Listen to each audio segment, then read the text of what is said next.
Governor Abbott's border orders lead to long delays for truckers and trade. The cost to Texas businesses brings a backlash and a new approach. There is a sense of urgency now to reach deals that did not exist before. Texas makes a series of agreements with Mexican states along the border, the deals designed to get truck traffic rolling again. Migrants taken from Texas and dropped off in the nation's capital. My job is to take care of people in front of me. As the first busloads arrive, we look at who's stepping up to help and what happens next for the migrants after the journey. Crumbling foundations, even water flowing under homes. We investigate unexpected home repairs and why some Texas lawmakers say a lack of oversight is to blame. Produced from the Capitol in Austin and airing statewide, this is the award-winning State of Texas. Hello and thank you for joining us. I'm Josh Hinkle. We saw a big backlash this week to Governor Abbott's order to have DPS troopers inspect commercial trucks at the border. The inspections led to long lines of trucks stuck waiting and hours-long and sometimes days-long delays for shipments from Mexico. The cost of those delays fueled criticism of the governor from both Democrats and Republicans, and after a few days, he revealed a new strategy. The bridge from Nuevo Leon and Texas will return to normal, effective immediately, right now. On Wednesday, the governor announced a deal with leaders of the Mexican state of Nuevo Leon. They signed an agreement to have law enforcement in Nuevo Leon inspect commercial trucks on their side of the border. As a result, DPS would ease off of its inspections. Nuevo Leon has only a 9-mile border with Texas. Even though the agreement was limited to that area, we started to see truck traffic move more quickly at other border crossings. This was the scene Thursday afternoon at the Pharr International Bridge. A protest by truckers over Abbott's inspection order had shut down the bridge for 3 days. That protest ended Thursday and truck traffic started rolling again. Also on Thursday, Governor Abbott made a new deal to scale back DPS commercial truck inspections at bridges in another region of the border. Abbott signed an agreement with Maria Campos, who's governor of the Mexican state of Chihuahua. Campos agreed to implement increased security measures on her side of the border. She said her state will spend a lot of money to make it happen. We are investing more than $200 million in this public policy, which includes a lot of technology, high-profile technology, in order to take care of our borders. Governor Abbott would reach similar agreements with other Mexican states along the Texas border.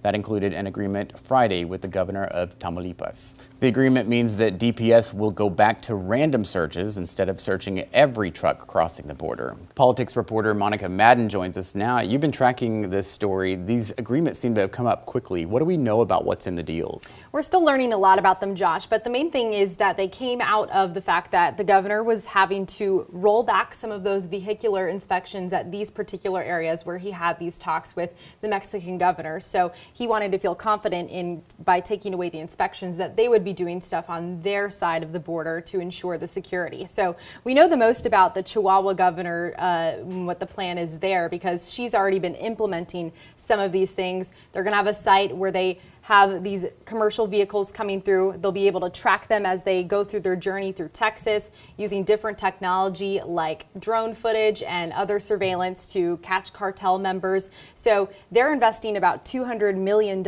into this initiative for the Chihuahua side of things, and the Governor Abbott said that that's really a model, and he's hoping to see similar efforts from the other governors that he's had talks with, and basically just ensuring that their side of the Mexican border is also upholding their security.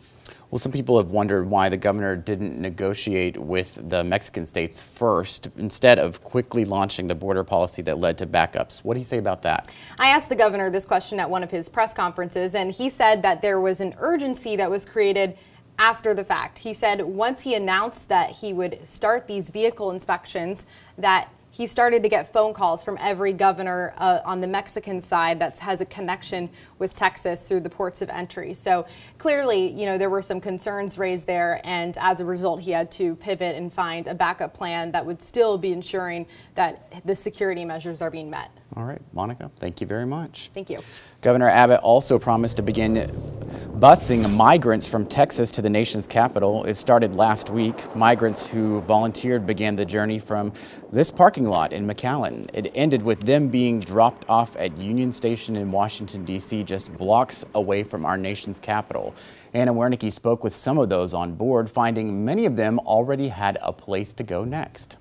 Around 8 o'clock Wednesday morning, Hernando says a bus dropped him and over 24 other migrants off here in Washington, D.C. Hernando says the bus ride from the Texas-Mexico border took 29 hours. We asked if he was given any direction on what to do next. No. The bus unloaded here, just blocks away from the U.S. Capitol. The passengers all volunteered to take the trip, organized by the Texas Division of Emergency Management and directed by Texas Governor Greg Abbott. Governor Abbott says he sent the migrants in response to the Biden administration's decision to end a pandemic public health rule known as Title 42. There will be more that will be arriving, whether by bus or plane, so that Washington is going to have to respond and deal with the same challenges that we're dealing with. My job is to take care of people in front of me. Father John Ensler with Catholic Charities says many of the migrants that arrived Wednesday were immediately picked up by someone they knew. Family or maybe relatives or maybe friends who will take you if you get here. Catholic Charities says they're helping the remaining migrants get to their final destination. Anna Wernicke for State of Texas. White House officials previously described Governor Abbott's policy as a publicity stunt. Here's what Press Secretary Jen Psaki had to say Wednesday after the first bus of migrants arrived in Washington. Well, these are all migrants who have been processed by CBP and are free to travel, so it's nice the state of Texas is helping them get to their final destination as they await in their outcome of their immigration proceedings, and they're all in immigration proceedings. There has been no word from Governor Abbott as to how long the busing policy will last. Texas has a law to keep people from getting in trouble if they call for help when someone overdoses, but it doesn't protect everyone. The concerns that shaped the law and why some believe it needs to change. It doesn't seem like it's working perfectly for everybody at this point. Texas homeowners face costly, unexpected home repairs. We investigate the law that keeps some information from getting to you about where your house is built. An athlete wins a state championship, then has her title taken away. How a new Texas law is being used to justify a decision to take a transgender athlete out of the competition.